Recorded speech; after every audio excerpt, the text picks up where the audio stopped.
लोग तो ये मानते हैं कि गाँव की जो लाइफ होती है ना वो बहुत ही स्ट्रगल लाइफ होती है। विलेज लाइफ मतलब स्ट्रगल लाइफ, और जो शहरों की लाइफ होती है वो बहुत ही ईजीली और स्मूथली चलती है। पर फ्रेंड्स, ऐसा बिल्कुल भी नहीं होता है। जो शहरों की लाइफ होती है ना, मुझे लगता है कि गाँव से ज़्यादा उनकी लाइफ ज़्यादा स्ट्रगल वाली और ज़्यादा बिजी होती है। क्योंकि देखिए, अगर शहरों के जो बच्चे होते हैं वो पढ़ते हैं, ट्यूशन जाते हैं, कोचिंग जाते हैं, स्कूल जाते हैं, तो सबसे ज़्यादा पता है किनकी लाइफ बिजी होती है शहरों में? हम मम्मियों की, हम मदर्स की, मतलब हम गृहिणियों की। ऐसा क्यों मैं बोल रही हूँ? क्योंकि उन बच्चों की और हस्बैंड की, दोनों की लाइफ इतनी फास्ट रहती है ना, तो उनके पीछे हम पत्नियां ही, हम मम्मियां ही दौड़ते हैं। तो हमारी लाइफ लगता है कि उनसे भी ज़्यादा स्ट्रगल वाली होती है। क्योंकि देखिए, बच्चे स्कूल से आएंगे, फिर उनका खाना तैयार रखो, फिर उनको ट्यूशन छोड़ना हो या कोचिंग छोड़ना हो तो उनको जाके और छोड़ना, फिर वो घर पे आएंगे, फिर उनका खाना तैयार रखेंगे। और जैसा कि गांव में भी साफ सफाई का पूरा ध्यान रखा जाता है, तो हम शहरों की औरतों को भी साफ सफाई और ये सब बहुत ही ज़्यादा ध्यान रखना ही पड़ता है। जैसे डस्टिंग, जरूरी नहीं कि सब क्या मेड हो तो सब करें, हमको खुद को भी करना पड़ता है। और उसके बाद बच्चों का अलग देखना, उनके कपड़ों का अलग देखना। गांव में ये थोड़ा सा शायद कम होता है मेरे हिसाब से, कि बच्चों को थोड़ा सा कम देखना पड़ता है और बच्चे खुद ही जल्दी जल्दी सीख जाते हैं। और शहरों के बच्चों को हम शायद मम्मियाँ ही इतना बिगाड़ देती हैं ना, हम पेरेंट्स इतना बिगाड़ते हैं कि वो खुद कुछ नहीं सीख पाते हैं। तो फ्रेंड्स, ये छोटी सी जो मेरे मन में बात होती है वो मैं आपसे हर बार की तरह आज शेयर कर रही हूँ। तो बस आज है संडे और ये संडे का रूटीन आपसे मैं शेयर करूँ। हेलो गाइस, फिर से एक नई सुबह, नई शुरुआत और नए व्लॉग में आपका अपने channel Nisha all in one vlog में स्वागत है। तो अभी बज रहे हैं सुबह के 6। बस अभी मैं सबसे पहले तो कान्हा जी को उठाऊंगी और अभी उनको नहलाती नहीं हूँ। अभी थोड़ा सा ठंडी का टाइम हो गया है ना, तो पहले तो उनको उठा के और सिर्फ पानी पिलाती हूँ और दूध पिलाती हूँ। क्योंकि उठते ही जैसे हमको भूख लगती है तो ऐसे उनको भी लगती है। हम हमारे बच्चे को उठते हैं तो कैसे उनको उठते ही पानी देते हैं और फिर ब्रश करके दूध देते हैं, तो बस मैं उनको भी इसी तरह से उनका रूटीन करती हूँ। और हाँ, नहलाती थोड़ा सा देर से हूँ। वैसे तो बच्चे लंच बॉक्स लेके जाते हैं तो उसके बाद मैं उनको नहलाती हूँ। पर आज संडे है तो आज बच्चों की छुट्टी, पर उठाऊँगी उसी टाइम ही 7 बजे तक। और उसके बाद मैं किचन का काम करूँगी। किचन का अभी मैं नहीं करूँगी काम, क्योंकि यहाँ पे अभी और भी मुझे काम है। आज एक्चुअली अभी तो मैं नहाई इसलिए हूँ कि मुझे कान्हा जी को उठाना है। मुझे जो मैट है ध्रुव, वहाँ पे पूरा दिन बैठता है, तो वो थोड़ी सी गंदी हो गई है, प्लास्टिक की है। बस वो धोऊंगी अच्छे से और उसके बाद दूसरा काम करूँगी। और आज हमको जाना है, मेरी धीरानी के बेटे का बर्थडे है, तो बस वहीं पे ही जाएंगे हम, वो सेलिब्रेट कर रहे हैं। तो दृष्टि में और अनन्या तीनों वहीं जाएंगे और तो नाश्ता बना दूँगी। और बस यहाँ पे सबसे पहले तो मैं अपनी चाय रख रही हूँ, क्योंकि मुझे उठते ही चाय चाहिए, मतलब नहा के और फिर मैं अब चाय पी रही हूँ। वैसे तो कभी कभी पहले भी पी लेती हूँ, मेरा कोई फिक्स नहीं रहता है। अगर बच्चों का स्कूल होता है ना, तो सुबह का रूटीन जो 1-1.5 घंटे का होता है वो थोड़ा सा चेंज हो जाता है मेरा बस। और फिर बस यहाँ पर अब कान्हा जी को मैंने उठाते ही पानी पिलाया है। जैसे मैं अपने बच्चों को पानी पिलाती हूँ ना, मतलब उठते ही उनको पानी देती हूँ और ब्रश करके फिर नहा के दूध देती हूँ, तो बस कान्हा जी को मैं उसी तरह ही शेड्यूल करती हूँ जिस तरह से मैं अपने बच्चों का करती हूँ। तो बस यहाँ पर चाय बन गई है और सुबह सुबह मेरी चाय एंजॉय करने का मुझे मज़ा ही अलग आता है। मुझे ऐसा लगता है ना कि सुबह से मैं शांति से चाय पीऊँ, क्योंकि बाद में तो मुझे बिल्कुल भी टाइम नहीं मिलता है शांति से बैठने का। क्योंकि ध्रुव है ना, तो वो इधर उधर घूमता रहता है और पता नहीं कि उसकी नींद भी इतनी कम होती है ना, कि बस वो अगर सोता है ना दिन को, मतलब 12-12:30 जितने बजे भी सोता है, तो फिर मैं उसके साथ एक नैप जरूर से ले लेती हूँ। और बस यहाँ पे मेरी पूजा हो गई है, चाय हो गई है। अब मैं ये जो मैट है ना, वो 15 दिन में, 20 दिन में एक बार तो अच्छे से वॉश करती हूँ, क्योंकि ये पूरा दिन उस पर बैठता है, हम भी बैठते हैं, तो क्या जर्म्स लग जाते हैं। और जितना बोलते हैं ना कि बच्चों को सफाई से रखो, उनकी जो चीज़ें हैं, टॉयज़ हैं, जितना सफाई से रखेंगे ना उस हिसाब से उनको वो बीमार कम पड़ेंगे। तो मैं कोशिश यही करती हूँ कि उसके जो टॉयज़ हैं और ये जो मैट है जहाँ जहाँ वो बैठता है उसके जो बिस्तर है रात को जिसे पी करता है तो वो भी धूप में सुखा देती हूँ। वो वॉश नहीं कर पाती हूँ इतने, वो भी थोड़े थोड़े दिनों में ही मशीन में डाल देती हूँ और डेली उसके जो भी बिस्तर हैं वो मैं धूप उनको ज़रूर लगवाती हूँ। और हम पत्नियाँ कोशिश तो वही करती हैं कि भाई बच्चे बीमार नहीं पड़े, घर पे कोई बीमार नहीं पड़े। इतना ध्यान रखते हुए भी कभी कभी बच्चे बीमार होते ना तो फिर मन बहुत वो होता है, क्योंकि देखिए अगर बच्चे बीमार पड़ेंगे या कोई भी बीमार पड़ेगा ना तो हमको ही ज़्यादा उनका ध्यान रखना पड़ेगा, उनको दवाई देनी पड़ेगी, टाइम से सब कुछ करना पड़ेगा। पर फिर भी ये सब करते हुए भी अगर कभी बच्चे बीमार पड़ जाए ना तो सुनना हमको ही पड़ता है कि तूने ये ध्यान नहीं रखा होगा, तूने सफाई नहीं की होगी, या वो ये नहीं करती है, वो ये नहीं करती है। अरे हम मम्मियाँ कैसे नहीं कोशिश करेंगे कि हम बच्चों का ध्यान रखेंगे, हमारे बच्चे हैं तो उनसे सबसे ज़्यादा चिंता तो हमको ही होगी। फिर भी कभी ना कभी तो सुनना पड़ता ही है, या सामने नहीं बोलेंगे तो पीठ पीछे तो ज़रूर बोलेंगे कि अरे ये ऐसे करती होगी ना इसीलिए इसका बच्चा बीमार पड़ता है ज़्यादा। तो कोशिश तो भाई हम यही करते हैं, पर इंसान है तो कभी बच्चे बीमार भी पड़ेंगे। चलिए गाइस, तो मैंने नाश्ता तो आज सिंपल सा ही बना दिया है, भाखरी बनाई है, कुछ ज़्यादा नहीं बनाया है। बच्चों को बोला कि दिन को वहाँ पे जाना है ना बर्थडे पे, एक्चुअली हमको दिन को जाना है तो दिन को थोड़ा सा हैवी हो जाएगा, तो बच्चों को बोला आज सिंपल ही खा लो, तो वो बोला ठीक है मम्मी। तो बस यहाँ पे आज मैं करेले की सब्जी बना रही हूँ और बहुत ही टेस्टी बनती है। मैंने क्या किया ना, करेलों को पहले छील के और उसके बीच में नहीं चीरा लगाया है, क्योंकि अगर हम बीच में चीरा पहले लगाते हैं ना और उसके बाद बॉईल करते हैं ना तो करेले कड़वे हो जाते हैं।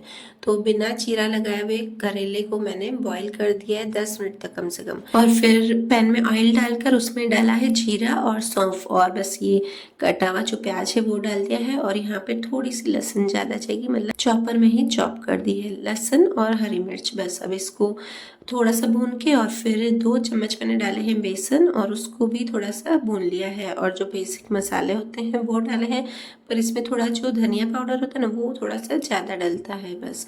और डाल के और बस इसे भी अच्छे से मिक्स कर दिया है और अच्छे से भून के इसे मैं ठंडा करने के लिए रख दूँगी, क्योंकि गरम गरम नहीं भरा जाएगा करेले में। तो बस, और इतना टेस्टी बनता है ना, और इसमें सौंफ तो ज़रूर से डालना अगर आप कभी करो तो, क्योंकि बहुत ही टेस्टी लगती है। और बस ऊपर से इसमें मैंने बंद करके गैस और उसके बाद इसमें नींबू निचोड़ा है।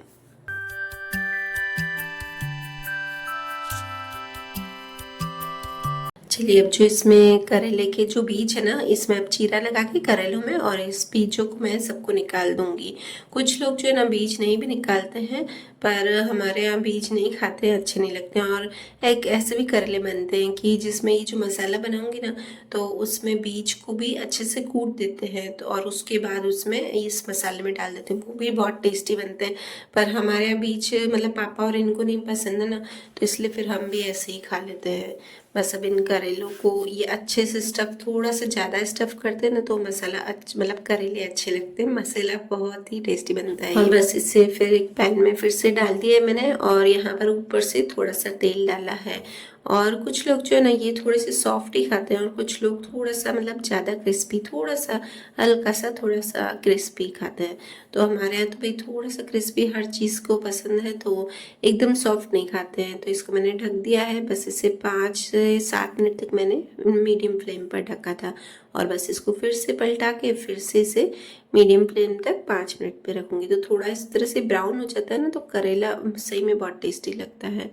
तो बस इसको फिर से मैंने ढक दिया है और करेले बन के रेडी हैं, इतने टेस्टी ना, मुंह में मैं ना अभी सिर्फ बोल रही हूँ ना, मतलब वॉइस ओवर कर रही हूँ ना, तो भी फिर से मेरे मुंह में पानी आता है। और सही बताऊँ, मुझे करेला और मेथी ये 2 चीज़, जो 2 सब्जियाँ ना मेरी एकदम फेवरेट है। तो बच्चे वही बोलते हैं कि मम्मी को है ना दोनों कड़वी कड़वी ही सब्जियाँ पसंद आती है। तो क्या करूँ, मेरी ये दोनों इतनी फेवरेट है ना। पता है जब मैं छुट्टियों में, गर्मियों की छुट्टियों में जाती थी ना मेरे मायके, तो मेथी हमारे एक्चुअली इसमें यहाँ सूरत पे तो मेथी हर चीज़ सीज़न में मिलती है, भले महंगी मिलेगी गर्मियों में पर मिलेगी ज़रूर, और हमारे मायके में नहीं मिलती थी। फिर जो एक दो शॉप भी होगी ना तो मम्मी ढूंढ ढूंढ के जैसे भी करके ले आती थी कि है ना, नहीं तेरे को मेथी पसंद है तो देखते हैं, कोशिश करते हैं कहीं मिल जाए, तो और मिल जाती थी तो मम्मी ज़रूर बना के देती थी। तो बस यहाँ पे मेरी सब्जी बन गई थी। अब आई हूँ कपड़े सुखाने, ध्रुव के कपड़े धुल गए हैं, और यहाँ कांच ही देखिए आज पीछे से बंद है, क्योंकि ना ध्रुव उधर से बार बार बंद कर रहा था कांच को, बहुत अब मस्ती सीख गया उसको। एक बार जो चीज़ है जाएगी ना तो वो चीज़ उसको बार बार करेगा और फिर वही डर लगता है। ये तो मैंने क्या किया ना, एक थोड़ा सा कांच है ना वो थोड़ा टाइट है तो चल जाएगा, वरना तो वो पैक कर देगा ना मुझे तो लॉक हो जाता है अंदर से अपने आप, फिर वो खुलता है, मतलब अंदर से कोई खुलेगा ना तो ही खुलेगा वो। तो बस अब आ गई हूँ ध्रुव को नाश्ता खिलाने के लिए। तो संडे फिर भी मैं यहाँ धूप में तो उसको थोड़ी देर के लिए ज़रूर बैठाती हूँ ताकि उसको सर्दी खांसी नहीं हो। मतलब 15 से 20 मिनट, वैसे तो संडे नहीं होता है तो उसको आधे घंटे तक 1 घंटे तक बिठा के ही रखती हूँ और मैं भी उसके साथ बैठ जाती हूँ। मैं अपनी एडिटिंग करती हूँ या कुछ ना कुछ यहाँ धूप में लेके काम बैठ जाती हूँ। आधा घंटा एटलीस्ट, 1 घंटा तो नहीं पता है पर आधा घंटा हो जाता है। और ये देखिए इधर उधर साइड में है तुलसी माता, तो उधर बहुत ही जाता है। और आजकल तो इसने दिया भी मिट्टी का था तो वो एक दिया तोड़ दिया, और तुलसी माता को हाथ कम लगाता है पर कभी कभी लगाता है, तो वो भी मुझे बहुत ही ध्यान रखना। और बस इसके बाद मैं ध्रुव को नहला के आ गई थी और आज वो सोया नहीं, बस थोड़ी देर ही, लास्ट में मैंने उसको 15 मिनट ही सुलाया। और आजकल नहाने में इतना रोता है ना, इतना रोता है ना। आज मैंने उसके हेयर वॉश किए तो कुछ ज्यादा ही रो रहा था।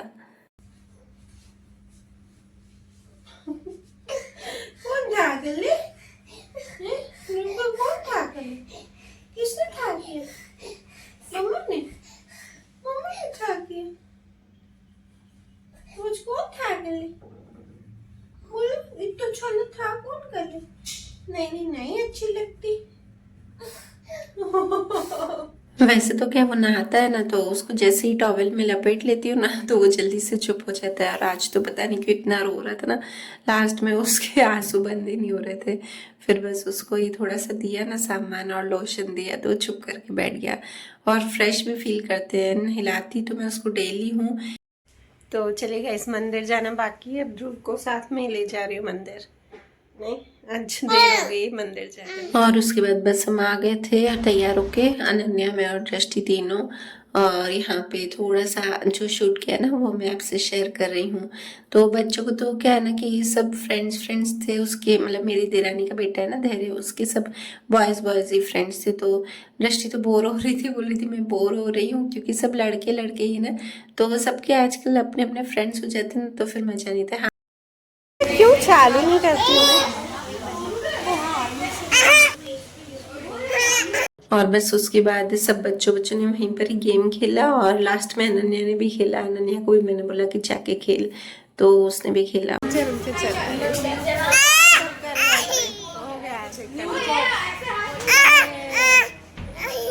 बिगाड़े चढ़ना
और फिर बस ये जाने के पहले के थोड़े हमने पिक्स ली थी, वहीं पर ही खड़े थे जब तक हमको लेने आए, तो बस हमने लिए। और ये शाम का पूजा, बस ध्रुव और मैंने, आजकल ध्रुव की आदत हो गई है कि मैं दीपक करती हूँ ना तो वो मेरे साथ जरूर खड़ा रहता है। अगर मैं उसको नहीं भी ले जाती हूँ ना तो बस वो आता है वो गोदी में। तो चलिए गाइस, वीडियो को करती हूँ यहीं पर ही एंड। और अगर आपको मेरा वीडियो अच्छा लगे तो प्लीज़ लाइक जरूर कीजिएगा और चैनल पर नए हो तो सब्सक्राइब जरूर कीजिएगा। Bye bye.